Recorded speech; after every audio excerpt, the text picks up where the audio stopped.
Amin.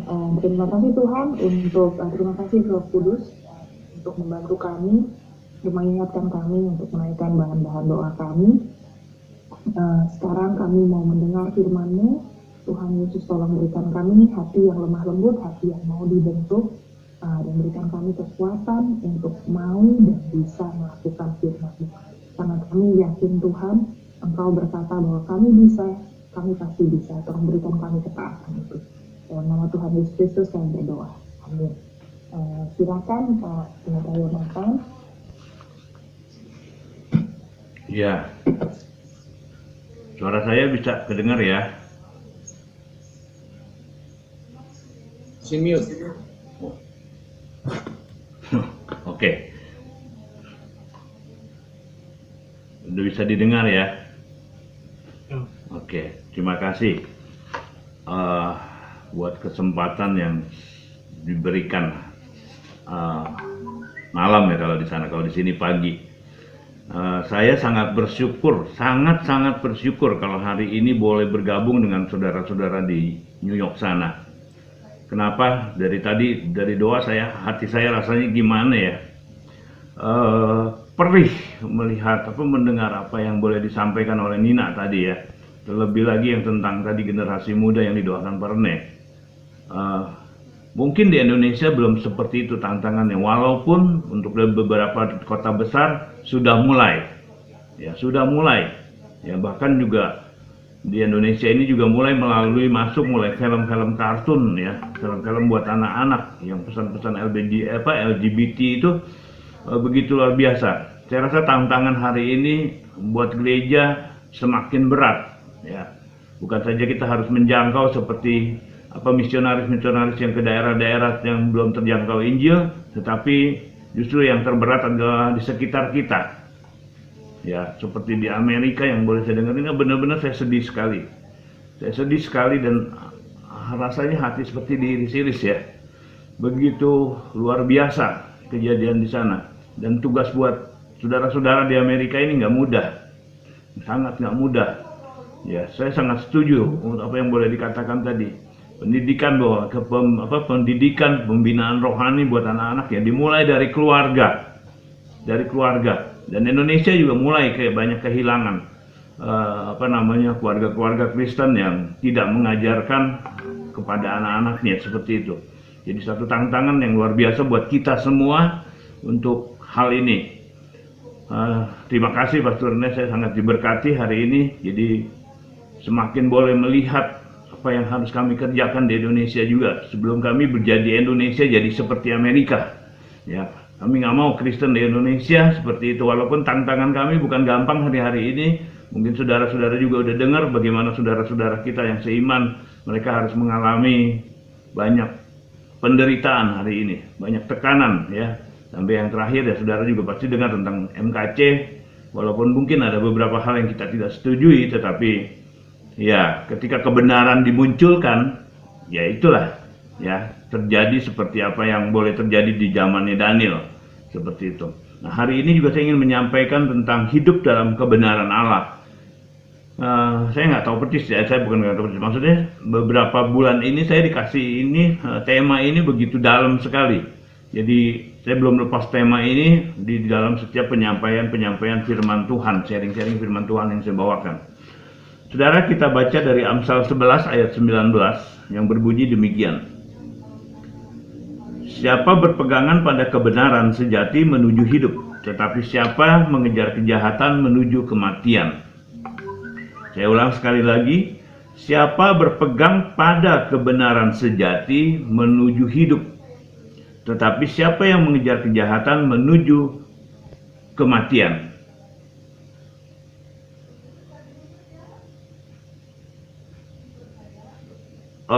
Satu peringatan yang begitu buat saya begitu keras ya, begitu keras. Kenapa kita diingatkan Tuhan?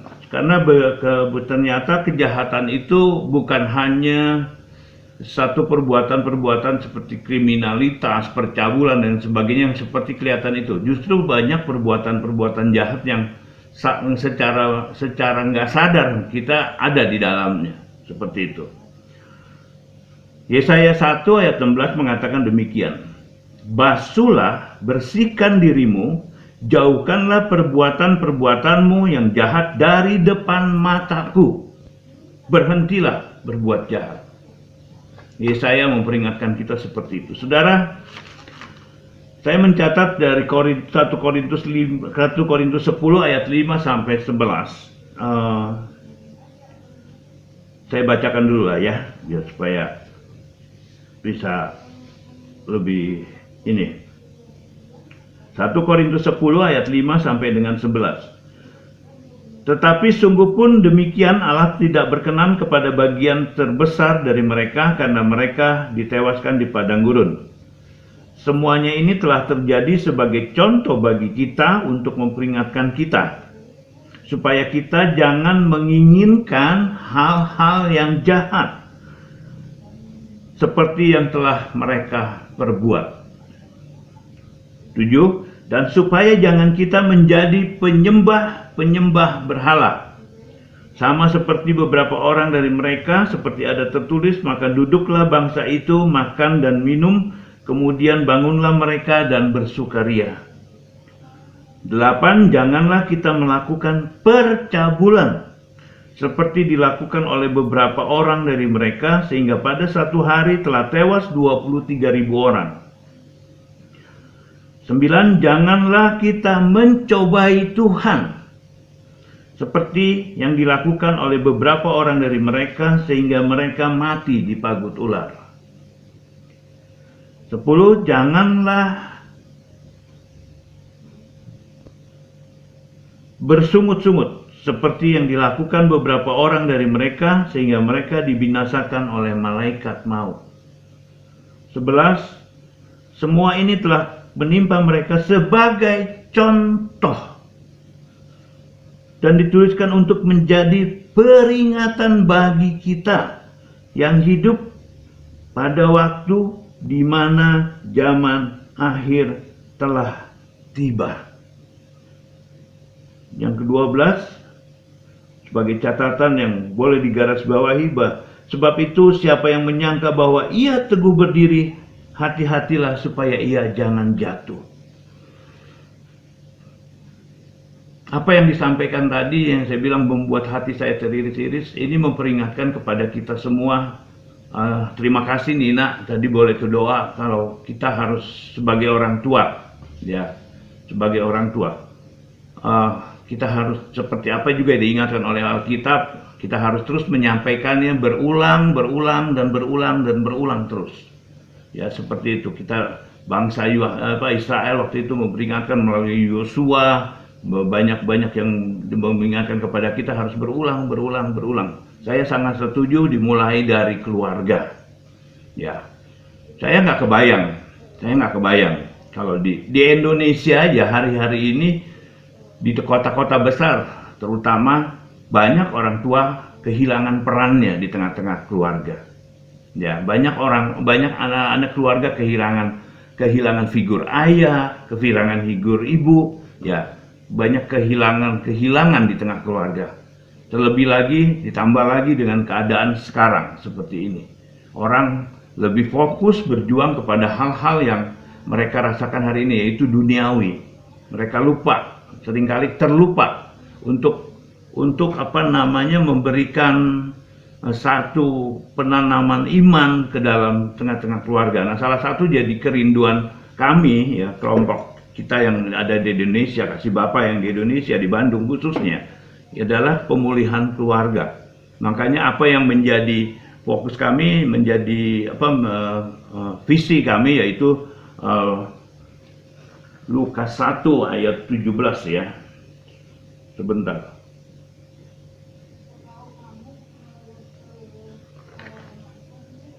Saya bacakan. Ini yang jadi fokus kami di Bandung. Dan ia akan berjalan mendahului Tuhan dalam roh dan kuasa Elia untuk membuat hati bapak-bapak berbalik kepada anak-anaknya. Ini kita bicara tentang pemulihan keluarga dan peran bapak yang hilang di tengah-tengah keluarga. Dan hati orang-orang durhaka kepada pikiran orang-orang benar, dan dengan demikian menyiapkan bagi Tuhan suatu umat yang layak baginya. Ini visi yang kami dapat untuk Bandung. Jadi makanya tadi saya sangat bersyukur, bukan satu kebetulan, seperti satu peneguhan bahwa kami memang harus bergerak di bidang ini. Ya, melalui persekutuan yang kami buat di Bandung, dan kita akan mulai onsite minggu ini, Sabtu ini kita mulai onsite. Jadi kita mulai ingin mempersatukan, menyatukan hati untuk bergerak di dalam hal ini. Memang selama ini juga memang kita sudah bergerak di situ, jadi begitu banyak pemulihan keluarga yang sudah kita lakukan. Tetapi hari ini kita akan lebih lagi, apalagi ditambah lagi yang tadi sudah disampaikan, masalah LGBT ya, yang sangat menjadi sungguh menakutkan. Kita nggak bisa kebayang kalau generasi kita model-model kayak begini mulai bermunculan. Saudara, di Indonesia juga sama. Sebenarnya beberapa tahun yang lalu juga sudah terasa. Kita mulai bisa lihat kalau di Indonesia dari melalui tayangan-tayangan di televisi, sinetron, ya yang benches kayak begitu, yang gemulai itu mulai ditampilkan begitu luar biasa. Mulai banyak digemari dan sebagainya. Kita nggak tahu. Nah, inilah saya makanya kenapa hari ini ingin mengingatkan bahwa iblis sih sudah dikalahkan, setan itu sudah dikalahkan oleh Tuhan Yesus. Itu janjinya Tuhan. Hari ini kita berkuasa atas setan, ya, berkuasa bisa mengalahkan atas dosa. Tetapi yang seringkali kita menjadi lengah adalah jebakan-jebakan daripada si iblis yang membuat kita jatuh ke dalam dosa yang sebenarnya sudah ribuan tahun ada seperti itu. Jebakan-jebakan ini yang seringkali kita nggak sadar, saudara. Seperti apa yang tadi disampaikan, penyembah-penyembah berhala. Saudara, seringkali mungkin kalau zaman dulu kita bicara zaman-zaman perjanjian, ya zaman-zaman dulu seperti dewa-dewa, atau zaman sekarang juga masih ada yang nyembah seperti itu. Tetapi seringkali kita nggak sadari penyembahan berhala yang kita lakukan hari ini adalah kita sibuk bekerja.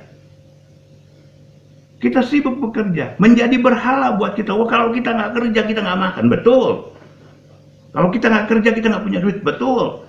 Itu bukan sesuatu yang salah. Tetapi ketika itu kita samakan posisinya dengan Tuhan, nah kita menjadi penyembah berhala. Ya, ini sangat riskan, bisa terjadi justru di negara-negara maju seperti di mana Anda tinggal hari ini. Di kota-kota besar di Indonesia hari ini juga mulai begitu. Makanya sering di tengah-tengah keluarga sekarang kehilangan figur orang tua, figur ayah. Itu begitu banyak terjadi. Dan mulai menuju ke arah sana. Jadi tugas kami di Indonesia juga nggak mudah hari-hari ini. Saya benar-benar disadari malam hari ini, benar-benar seperti diteguhkan bahwa memang ini yang harus kami kerjakan. Khususnya kami kerjakan di Bandung. Jadi saya lebih apa yang menjadi visi yang boleh saya dapat, yang kami dapat, yaitu Lukas 1 ayat 17. Membuat hati bapak-bapak berbalik kepada anak-anaknya dan orang-orang durhaka menjadi kepada pikiran-pikiran orang benar. Iblis menjebak kita lewat pikiran, saudara. Menjebak kita lewat keadaan yang ada. Pilihan selalu ada di depan kita. Dan pilihan itu selalu nggak banyak, cuma 2. Lalu dikatakan percabulan. Saudara, kalau tadi contoh satu penyembahan berhala tentang salah satunya adalah pekerjaan. Banyak sih ya penyembahan berhala zaman sekarang. Ya pekerjaan, hobi, ya pokoknya hal yang sering kali kita mengalahkan Tuhan buat kita sering kalahin Tuhan untuk hal ini. Itu udah penyembahan berhala. Yang kedua percabulan, saudara. Hari ini gereja sedang melakukan percabulan. Banyak gereja sedang melakukan percabulan. Ada beberapa gereja kan sekarang udah mulai setuju dengan LGBT, betul? Ya, ada beberapa gereja. Sampai terakhir saya dengar kabar yang sangat mengejutkan buat saya. Ada gereja yang sudah mulai berkompromi untuk hal ini. Itu percabulan rohani sering terjadi. Itu yang mengkamiri, yang merusak daripada umat Tuhan. Kita begitu banyak tantangan hari ini. Karena batu sandungan yang muncul bukan dari pihak luar. Justru batu sandungan yang muncul adalah dari dalam kita sendiri. Saudara, nggak jadi mudah hidup hari ini. Khususnya kita, orang yang mau hidup di dalam kebenaran firman Tuhan. Saudara, Daniel begitu mengalami hal yang luar biasa di dalam kehidupannya ketika dia ingin melakukan kebenaran firman Tuhan. Kita tahu ceritanya bagaimana Sadrak, Mesak, Abednego dan masuk ke dalam dapur api. Kita tahu bagaimana ceritanya Daniel masuk ke gua singa. Saudara, nggak gampang memunculkan kebenaran. Di Indonesia hari ini MKC harus masuk sel, harus digebukin, harus dibelepotin, maaf, sama kotoran manusia. Hal yang begitu luar biasa. Tapi saya tahu Tuhan punya rencana buat Indonesia. Ketika kebenaran dinyatakan di Indonesia, maka semua boleh dibukakan. Saudara, orang kalau punya aib, dibuka aibnya, itu pasti marah, saudara. Dan ketika aib itu dibuka, orang pasti marah. Ketika kebenaran dibuka, engkau pendusta. Orang pendusta pasti marah. Nggak akan ngaku kalau dia adalah pendusta. Saudara, khusus buat kita lah, intern kita, untuk kasih Bapa, untuk Father's love. Mari, jangan sampai kita masuk ke dalam percabulan ini. Kita mulai dari pribadi kita masing-masing. Jangan kita kompromi terhadap dosa. Jangan karena ya tekanan sekitar. Ya Mas Pur sih bilang, tertindas itu baik buat kita. Itu yang membuat kita dewasa. Saudara, sekarang kekristenan di Indonesia mulai berani berbicara. Karena kita lihat boleh banyak hamba-hamba Tuhan yang mulai berani mengungkapkan kebenaran firman Tuhan. Saya bersyukur di dalam hal itu. Walaupun ada beberapa hal yang memang saya tidak setuju dengan cara-cara yang seperti itu. Ya kalau saya berpikir kita pakai cara yang lebih elegan lah ya. Lebih sopan, lebih gimana. Ada cara. Tapi Tuhan memang pakai juga orang-orang seperti ini. Karena jujur ya, kalau saya sering ngobrol sama beberapa teman, ya kita orang Kristen di Indonesia banyak takutnya. Apalagi udah Kristen temlang, ya enggak lah. Sorry bahasa Sunda. Udahlah takut kita untuk seperti itu. Saudara, kita ngakuin, beberapa teman-teman kita ngakuin, apa kita udah mah sipit terus Kristen ya, jadi kayak sasaran empuk buat mereka. Tapi kita harus tunjukkan keberanian, karena kebenarannya firman Tuhan, kebenaran firman Tuhan, anak-anak Tuhan itu bukan diberikan roh ketakutan, roh keberanian. Saudara, kenapa firman Tuhan ada cerdik seperti ular, tulus seperti merpati? Bukan tulus seperti merpati, cerdik seperti ular. Tetapi cerdik seperti ular. Cerdik seperti ularnya di depan. Baru tulus seperti merpati. Bukan tulus seperti merpati, cerdik seperti ular. Dicaplok tuh merpati sama ular, kalau merpatinya di depan, ularnya di belakang. Saudara, jadi hari ini kita belajar bahwa kita memang harus cerdik. Harus bisa berbagai cara pun kita harus hadapi. Iblis itu cerdik. Ya, kita tahu firman-Nya, dia pembohong, dia pandai. Dia ribuan tahun daripada kita hari ini yang hidup hari ini. Dia tahu akalnya manusia. Dia bisa pelajari semua, dia tahu. Dia bisa baca kita arah kemana. Nah, kita harus lebih cerdik daripada iblis. Karena dia udah dikalahin kok. Nggak ada taringnya sebenarnya. Cuma seringkali kita lengah. Nah, jatuh ke dalam dosa-dosa seperti itu. Ya, yang tadi dibilangin. Yang ketiga, dikatakan janganlah mencobai Tuhan.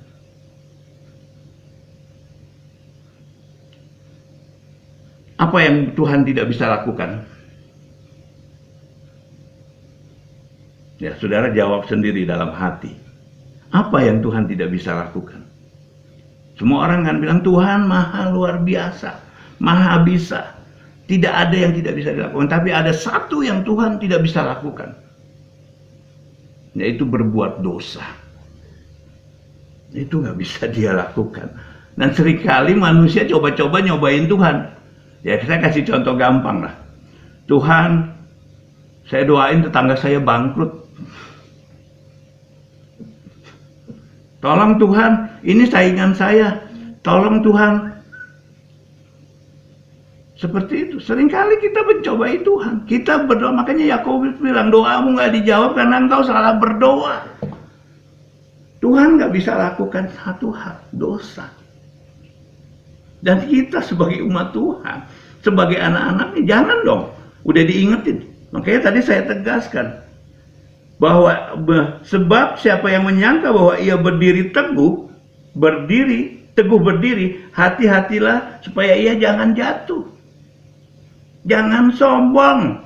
Weh, saya sudah pengerja, saya sudah pelayanan Tuhan, bahkan saya sudah jadi pendeta, nggak cukup sedikit di Indonesia ini jatuh pendeta-pendeta besar ke dalam dosa. Saudara, kami sedang melayani satu pasang hamba Tuhan, jemaatnya ratusan, tapi dua-duanya, maaf saya katakan dua-duanya suami istri hidup dalam perselingkuhan. Bukankah itu mencobai Tuhan? Apakah Tuhan mau rumahnya ada dosa di rumahnya? Saudara, iblis nggak perlu masuk dengan celah yang besar. Iblis masuk di dalam kehidupan manusia nggak perlu pintu yang besar. Satu titik celah saja dia bisa masuk di dalam kehidupanmu. Itu yang harus kita tutup. Celah-celah itu yang harus kita jaga. Jangan sampai terjadi di dalam kehidupan kita secara pribadi.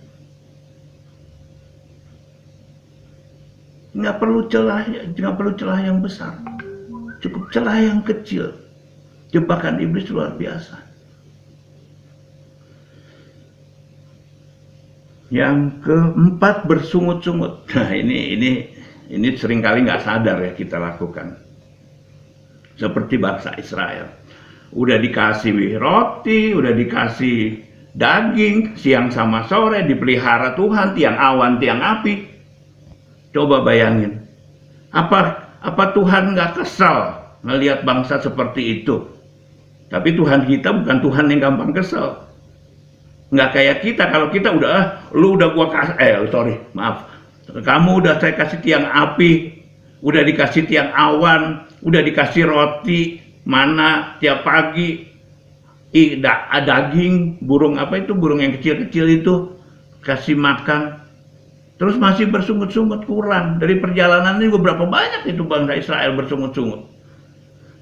Kalau zaman itu dia bilang, sehingga mereka dibinasakan malaikat maut. Kita ini beruntung sekarang. Kalau masih bersungut-sungut, Tuhan nggak kirim malaikat maut. Baik Riki, gue cabut nyawa lu. Nggak kayak gitu. Karena kita hidup di zaman kasih karunia sekarang.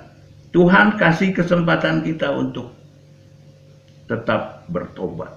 Tetapi jangan kesempatan ini kita pakai untuk hal-hal yang tidak baik tadi. Hal-hal yang jahat. Makanya di awal Amsal 11 tadi mengatakan, siapa berpegang pada kebenaran sejati menuju hidup. Tetapi siapa mengejar kejahatan menuju kematian. Saudara-saudara, sadar nggak sadar sekarang bangsa-bangsa di luar Tuhan sedang masuk ke dalam hal ini. Mengejar kejahatan. Mereka hanya mementingkan untuk kepentingan-kepentingan mereka sendiri. Tadi Korene berdoa untuk kepentingan-kepentingan pribadi, untuk kepentingan-kepentingan golongan, untuk melanggengkan kuasa yang ada. Seberapa banyak kita sebagai anak-anak Tuhan mau bertahan di dalam kebenaran firman Tuhan? Saudara, nggak ada kebenaran, nggak ada dua. Cuman satu. Kebenaran yang mana yang kamu ingin pegang? Kebenaran dari Tuhan atau kebenaran diri sendiri? Cuman itu pilihan kita hari-hari ini. Mari kita bertahan di dalam hidup di dalam kebenaran firman Tuhan. Matius 6 ayat 33 mengatakan demikian.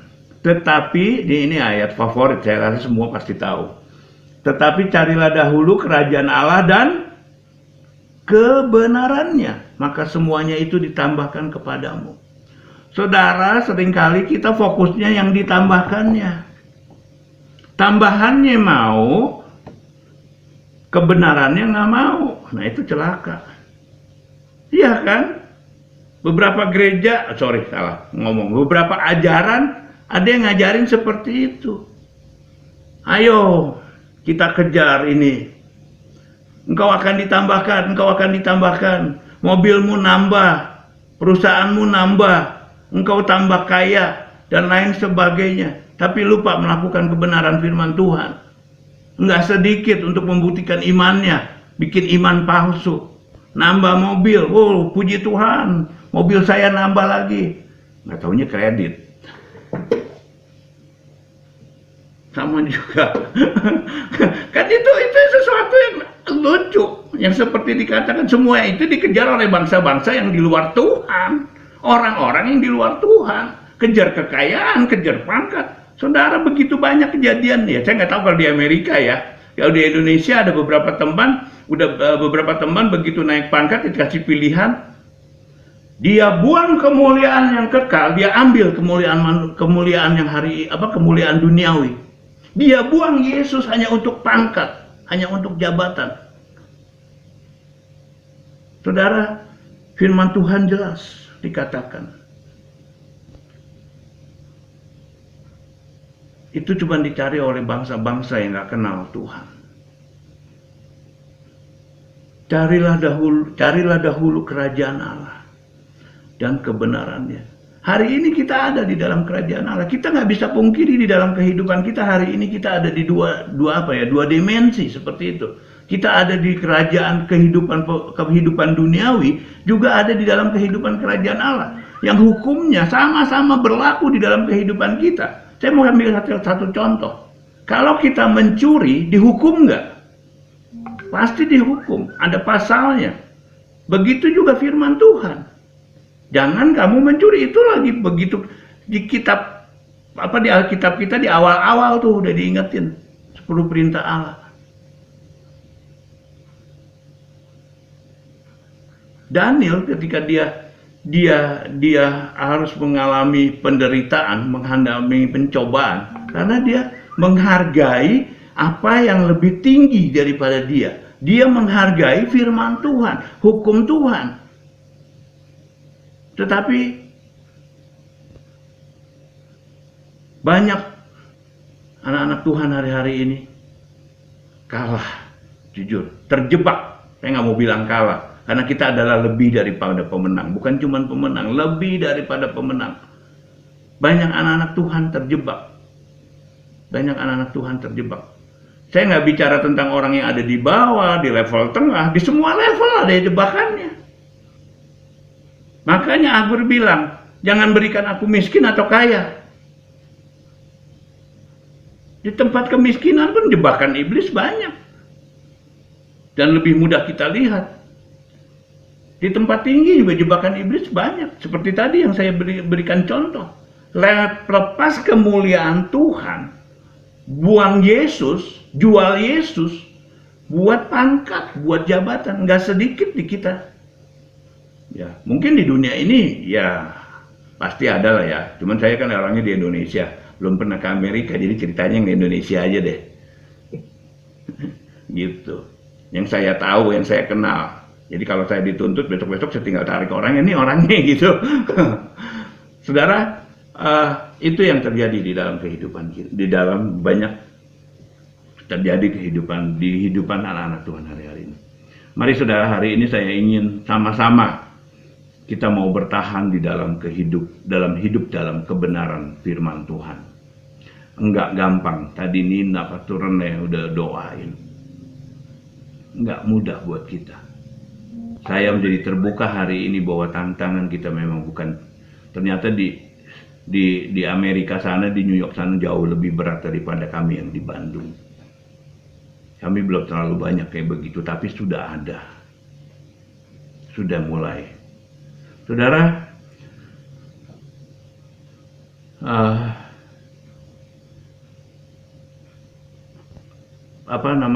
sekarang kalau namanya di Bandung aja, Yang hamil di luar nikah dikawinin gereja itu aduh. Ya maksudnya diresmikan di gereja kayak begitu itu nggak sedikit.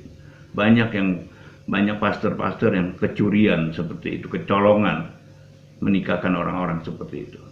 Makanya saya khususnya kami di Bandung, Fathers Love Bandung, kami bikin satu aturan yang bikin satu seleksi yang nggak gampang untuk hal itu.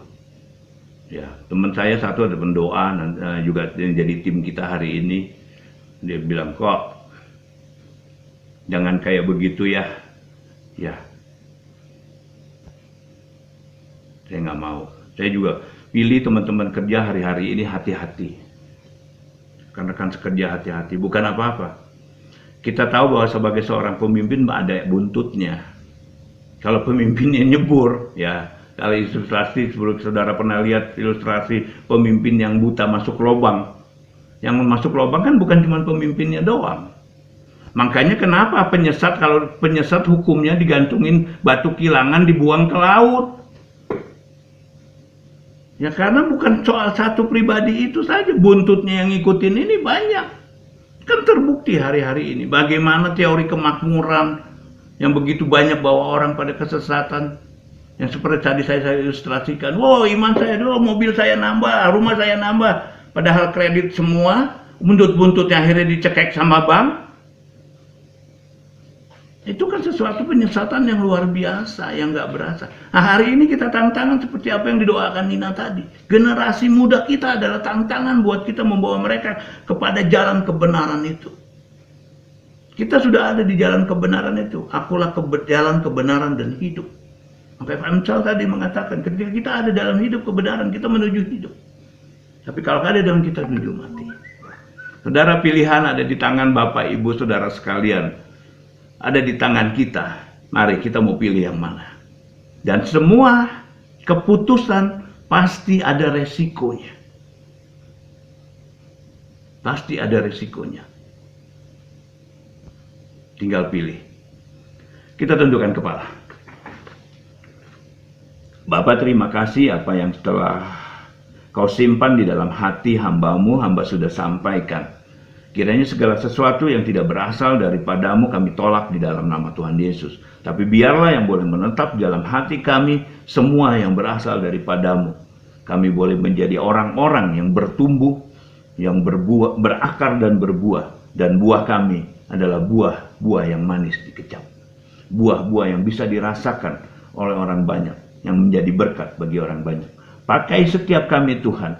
Pakai setiap kami Tuhan. Untuk menjadi duta-duta kebenaran firman-Mu di dalam kehidupan kami. Dimanapun kami berada. Terima kasih Bapa. Di dalam nama Tuhan Yesus kami sudah berdoa dan mengucap syukur. Haleluya. Amin.